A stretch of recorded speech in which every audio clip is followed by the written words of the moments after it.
The world's most frequent flyers, and air freight, one of the region's biggest businesses. But has the airline sector been grounded by recent economic problems? Joe Kynes has been finding out. Joe. Thanks, Mark. The sudden downturn in Asia's economy has left us with too many airports, too few passengers, and too little freight. During boom times, major cities in the region made plans to expand or build new airports, perhaps best known as Chek Lap Kok here in Hong Kong. But with times getting tougher, the competition has grown more fierce as airports try to convince airlines and you, the passenger, to fly through them. Well, I think in this competitive world, what is trying, being a Hong Kongese, I hate to say I'm prejudiced. I am still very getting used to this airport now, and with Singapore, I found it a bit cold though. I think they are improving each other competitively.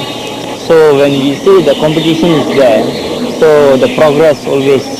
Competition has certainly been heating up since the days when a few airports around Asia ruled the skies. And while flying modern sophisticated jets is regarded by some as child's play, the game on the ground is anything but that. Asia's dominant airports all want the prize as regional hubs. But as any child knows, not everyone can get the prizes. For years, Hong Kong and Tokyo were Asia's unchallenged hubs, established as refueling stops for aircraft after long overseas flights. Now Hong Kong has a new airport, and Tokyo is set to add a new runway. Airports like Seoul and Bangkok have provided easy transfers to regional land, sea, and air links.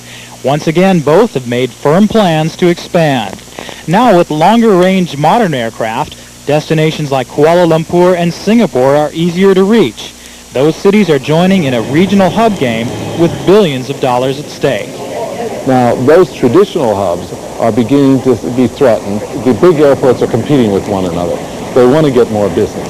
And one way of getting business is to be established as a regional center as well as a center for long-haul flights. Singapore has aggressively marketed itself as a transit heaven with a game center, gardens, and swimming pools. They also sweeten the government's already liberal policy on arrival slots as they cut landing charges by 10%. We see the passenger as our ultimate customer and the airline also a customer of ours. So if we can attract more passengers to want to try to fly to Singapore or connect at Changi Airport, then the airlines will benefit. But while Singapore has been trying to win hearts, Hong Kong stands out as the only airport in Asia to see business grow.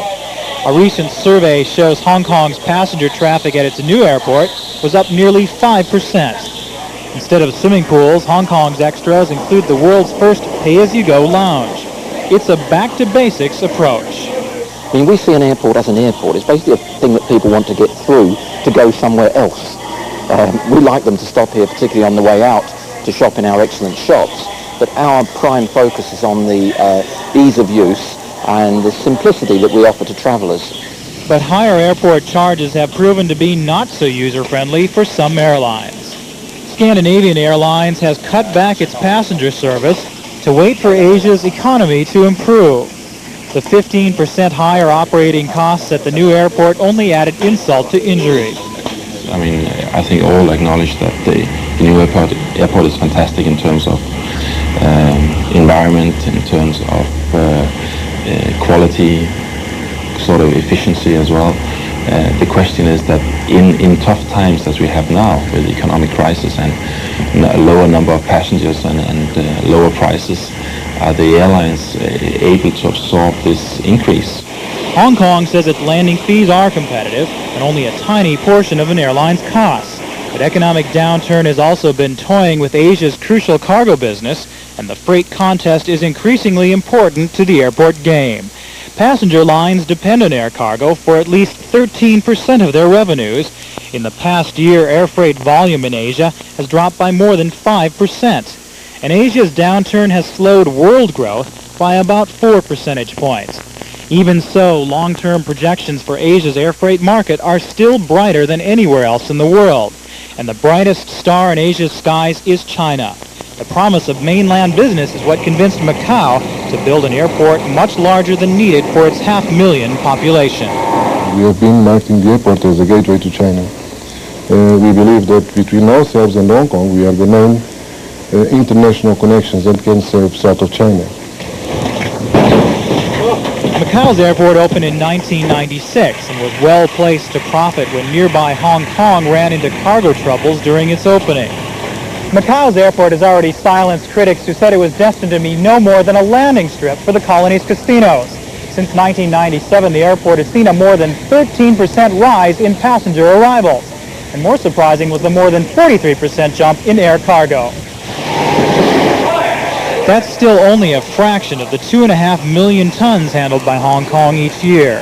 Cargo handlers in Hong Kong admit the neighboring airports could eventually nip at their heels, but they expect to keep the lion's share of business for many years to come.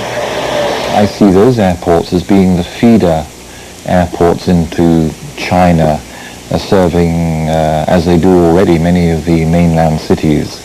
And what we've got to ensure happens is that there is a rapid and efficient way of getting cargo to and from, say, Hong Kong Airport to Guangzhou and Shenzhen and vice versa, so that they can make use of the international route network out of here, and we can make full use of the domestic network within China. And I think we can complement each other.